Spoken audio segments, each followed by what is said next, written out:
Hello friends, welcome to my YouTube channel. और देखिए, आज मैं जो आपका डबल इंटीग्रेशन पढ़ा रहा था उसी में एक अगला टॉपिक है कि जब हमको क्या होता है कि डबल इंटीग्रेशन तो फाइंड करना होता है बट उसकी लिमिट नहीं दी जाती है। तो आज हम उस टाइप के क्वेश्चंस को सॉल्व करेंगे। तो देखिए, जैसे क्वेश्चन हमको दिया जाएगा, जैसे क्वेश्चन हमको दिया गया है, evaluate integration x square by square d x d y over the region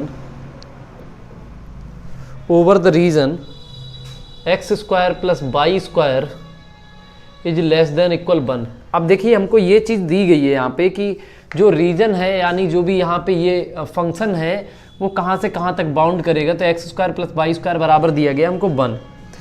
तो देखिए क्या करेंगे इस सवाल को सॉल्व करने के लिए हम। तो देखिए, सबसे पहले इसे हमने क्या कर देते हैं, let R denote the region. जो हमारे पास रीजन है उसको हम आर से डिनोट कर देते हैं। तो रीजन हमारे पास है x square plus y square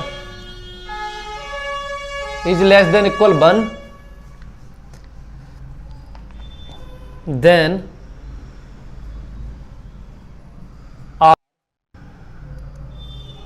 is the R is the region in the XY plane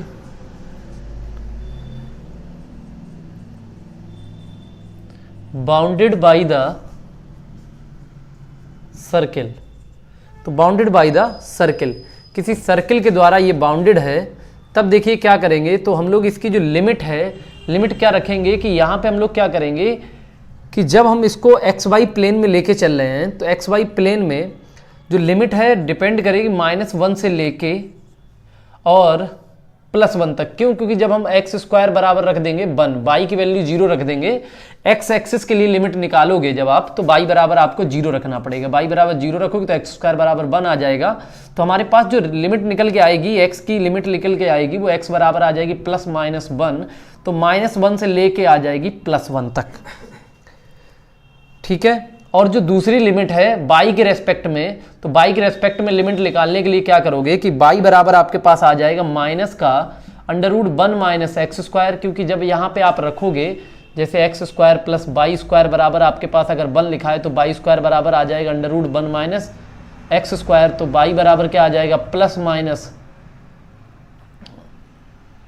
यहाँ आएगा 1 minus x square plus minus √1 minus x square. तो हम कह सकते हैं कि जो लिमिट है बाई की, वो लिमिट है बाई की -√1 माइनस एक्स स्क्वायर से प्लस के √1 माइनस एक्स स्क्वायर के बीच की। ये हमारे पास जो है लिमिट आ चुकी है। और जब हम क्या करेंगे, और जरूरी नहीं है कि हम अगर बाई एक्सिस को 0 मान रहे हैं, जब बाई एक्सिस को 0 मान रहे हैं तो एक्स एक्सिस की ये लिमिट मिल रही है। और यहाँ पे जो जब एक्स एक्सिस को बाई एक्सिस को 0 मान लोगे तो एक लिमिट ये मिलेगी एक्स एक्सिस के लिए और बाई एक्सिस के लिए ये मिलेगी। बट ऐसा भी हो सकता है कि आप एक्स एक्सिस की लिमिट को 0 मान लेंगे तो हमारे पास जो है इसकी लिमिट दूसरी भी आ सकती है। वो लिमिट क्या आ सकती है, वो हमारे पास लिमिट ये आ सकती है कि माइनस का √1 minus y square is greater than equal x is greater than equal √1 minus y square. और जो दूसरा वाला है वो हमारे पास आ सकता है जब आप यहाँ पे x की वैल्यू 0 रख दोगे। जब आप x की वैल्यू 0 रखोगे तो आपके पास आएगा -1 से लेके y की लिमिट जो आएगी वो 1 तक आ सकती है। तो आप ये वाली लिमिट भी लेके चल सकते हो, आप ये वाली लिमिट भी लेके चल सकते हो। ये चीज़ आपको ध्यान रखनी है। तो इस तरीके से हम जो है लिमिट इसकी ज्ञात करते हैं। तो चलिए हम पहली लिमिट इसकी लेके चल रहे हैं। तो देखिए क्वेश्चन को कैसे सॉल्व करते हैं। देखिए, तो हमारे पास जो क्वेश्चन दिया गया हमको, integration region x square by square d x d y. तो देखिए क्या करेंगे, कैसे सॉल्व करेंगे कि हमारे पास सबसे पहले हम इसे लिमिट के फॉर्म में लिख लेंगे कि लिमिट हमारे पास है -1 से लेके 1 तक। और यहाँ पे जो बाई एक्सिस की लिमिट है वो हमारे पास है √-√1 minus x square √1 plus x square x square by square dx dy, ये हमारे पास लिमिट जो है इसकी दी गई है।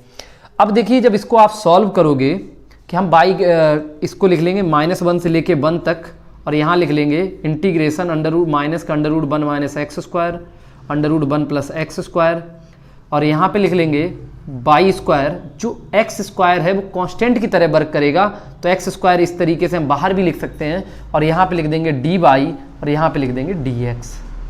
आई होप आपको सवाल जो है समझ में आ रहा होगा।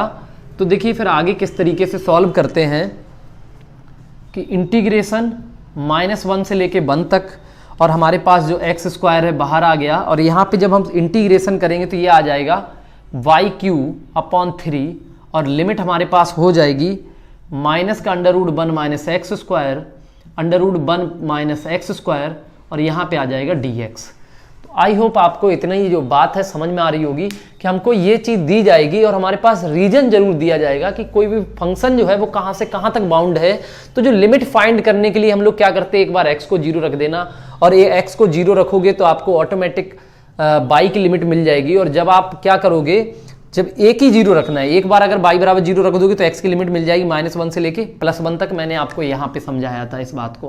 उसके बाद देखिए क्या करोगे कि जब हम y बराबर 0 रख रहे हैं तो यहाँ से ऐसा ना करना कि जब हमने x बराबर 0 रख दिया, y बराबर 0 रख दिया तो x की लिमिट मिल गई है तो इसके लिए x बराबर 0 रख दे। नहीं, ऐसा नहीं करेंगे, क्योंकि हमको क्या करना है, y बराबर 0 रखोगे तो x की लिमिट मिलेगी, लेकिन y की लिमिट हमेशा x की फॉर्म में ही मिलेगी। इस बात का भी आपको विशेष ध्यान रखना है।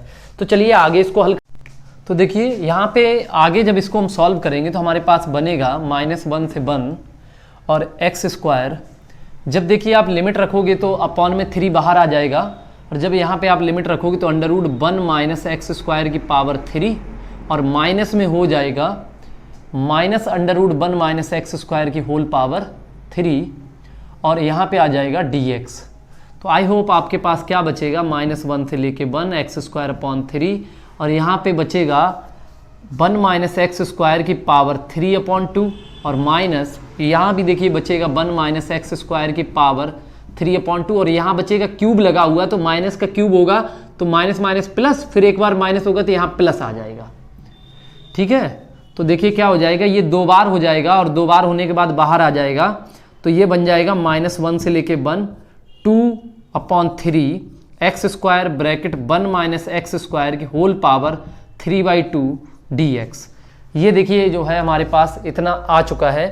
अब क्या करेंगे, तो फिर हमने यहाँ तक सॉल्व कर लिया था कि -1 से पावर 1 2/3।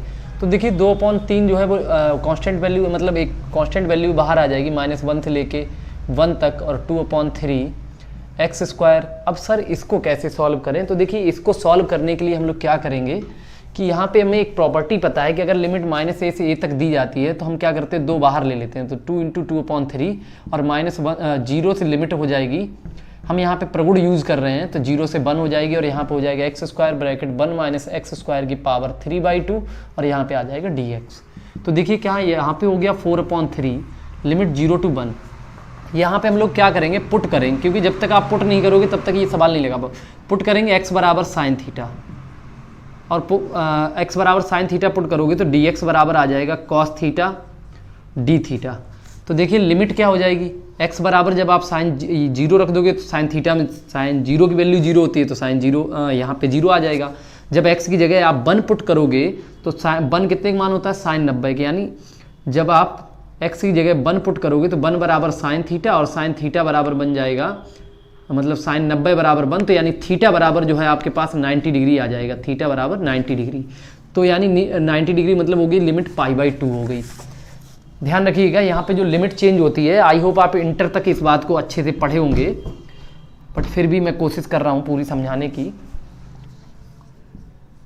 पुट x बराबर साइन थीटा dx बराबर कॉस थीटा डी थीटा, तो लिमिट 0 से π/2 हो गई, और यहाँ पे x की वैल्यू हम लोग रखेंगे, तो x की वैल्यू क्या रख लेंगे, यहाँ पे आ जाएगा साइन स्क्वायर थीटा, और यहाँ हो गया 1 माइनस साइन स्क्वायर थीटा की होल पावर 3/2 dx बराबर हो जाएगा आपका cos theta D theta, cos theta D theta.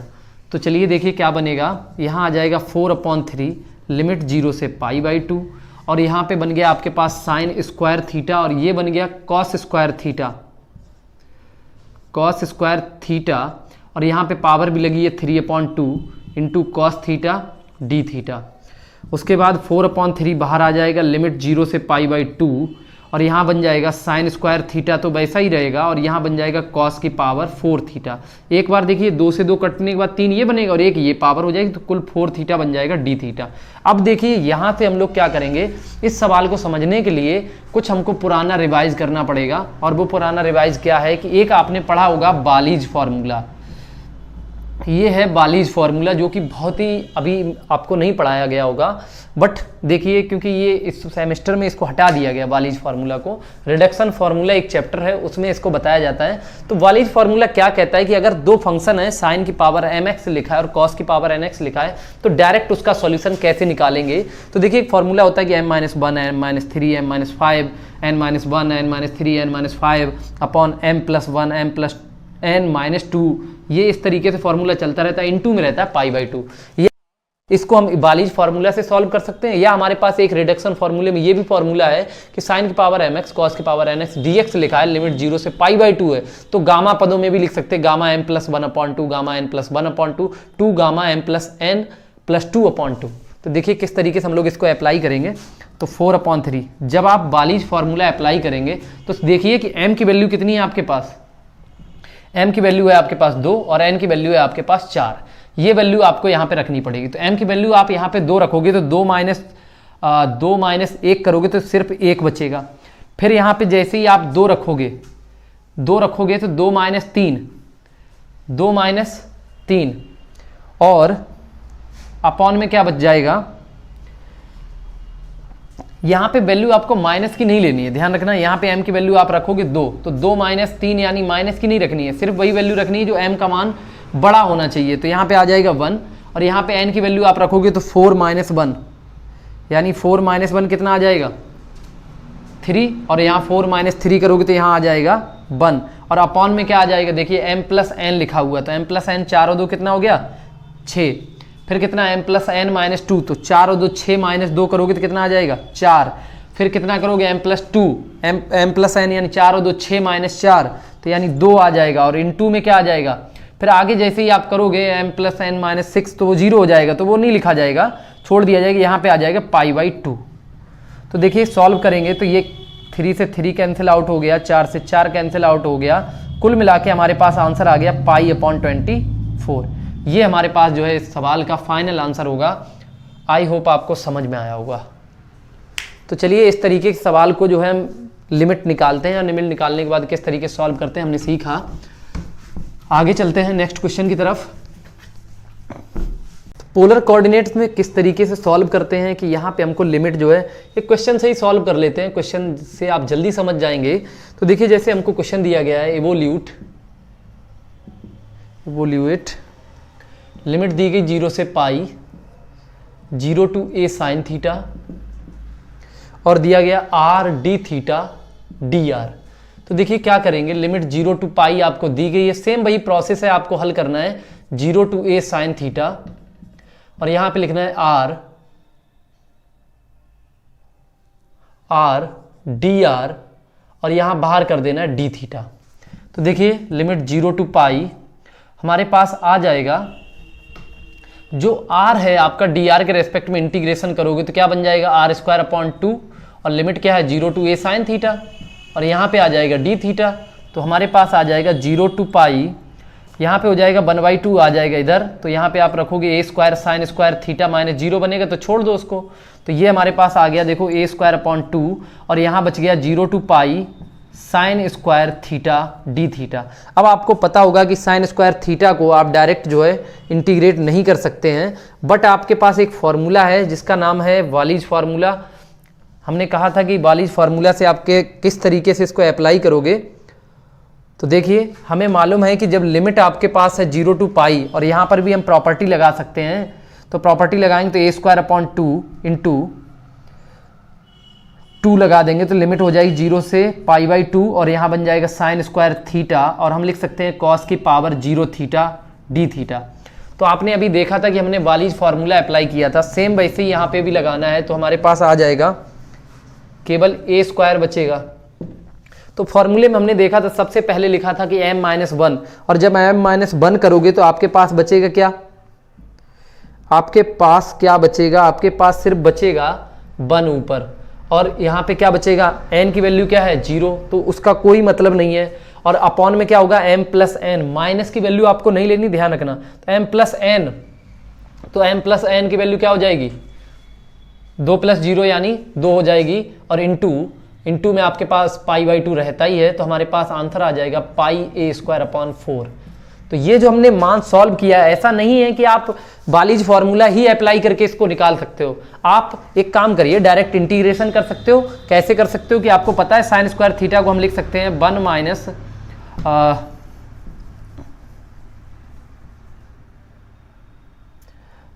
Shortcut भी होगा, तो इसीलिए हम जो है बालीज फार्मूला का यहाँ पे यूज करके आसानी से इस सवाल का आंसर निकाल लेंगे। आई होप आपको ये बात समझ में आई होगी। जैसे हम उधर कर रहे थे कार्टेशियन फॉर्म में, वैसे ही पोलर फॉर्म में करेंगे, तो सिंपल से कर सकते हो।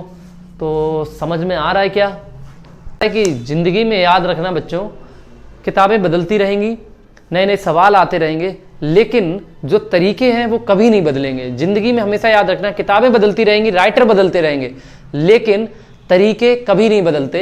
इसीलिए मैं कहता हूं कि सवाल को सॉल्व करने के जो तरीके हैं उनको आपको ध्यान देना चाहिए, ना कि ये किताब अच्छी है, वो किताब अच्छी है। किताबें सब अच्छी होती हैं, बस आप उसका तरीका सीख लीजिए। देखिए, तो 0 से π/2, और यहां पे हमारे पास दिया गया है 0 to a cos थीटा, और r यहाँ पे हम लोग लिख लेंगे r sin थीटा, और यहाँ पे लिख देना आप dr, और यहाँ लिख दिया हमने, इस तरीके से लिख दिया, ठीक है। तो dr हमने बोला था, जो पीछे लिखा है वो समझ लो इसकी लिमिट है आपके पास, इसकी लिमिट जो है dr की है, और ये वाली लिमिट है थीटा की। तो देखिए क्या होगा कि लिमिट 0 to π/2 r, जब थीटा के r के रेस्पेक्ट में आप करोगे तो साइन थीटा बाहर आ जाएगा, और r का इंटीग्रेशन करोगे तो r² आ जाएगा, और लिमिट रहेगी 0 to a cos theta d theta.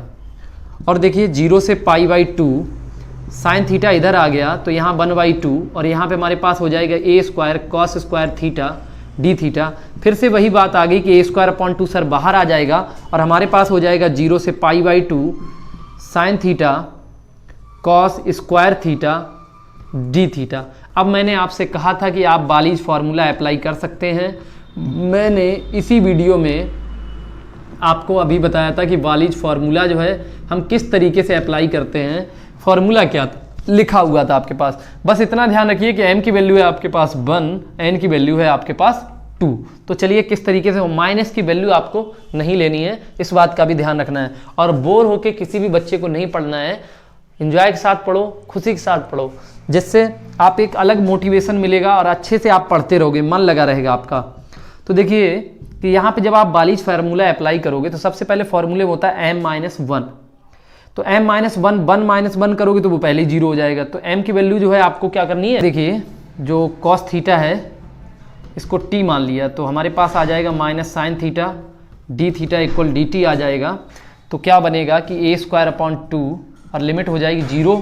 जब 0 रखोगे तो, और cos t π/2 थीटा का मान cos π/2 रखोगे, cos π/2 का मान क्या होता है, थीटा का मान 0 रखोगे तो 1 से लेके 0 हो जाएगी लिमिट, और यहाँ पे हमारे पास आ जाएगा t² माइनस का dt। तो यहाँ पे देखिए जब a²/2, और यहाँ पे आ जाएगा माइनस चिन्ह बाहर आ जाएगा, तो t³ लिमिट हो जाएगी 1 से लेके 0 तक। तो कुल मिला के हमारे पास a²/6 हो जाएगा, और यहाँ पे जब हम लोग रखेंगे तो 0 - 1 का क्यूब उतना ही रहेगा, तो माइनस प्लस हो जाएगा, तो a²/6 ये आपके पास जो है आंसर आ जाएगा। तो कहीं ना कहीं हम इसको बालीज फार्मूला से भी अप्लाई करके लगा सकते थे। तो चलिए ठीक है, आई होप आपको समझ में आया होगा। चलिए तो फिर आगे हम मिलते हैं अगली वीडियो में। मैंने 2 पार्ट आपके कंप्लीट करा दिए, अब चलेंगे ट्रिपल इंटीग्रेशन की तरफ। तो अगर आपको वीडियो अच्छी लगती है तो चैनल को लाइक कर ले, चैनल जो वीडियो है हमारी लाइक करिए, और चैनल को सब्सक्राइब कर लीजिए, और दोस्तों के साथ शेयर जरूर कीजिए। मैं बस आपसे यही उम्मीद करता हूँ, आप हमारा सहयोग जरूर करेंगे।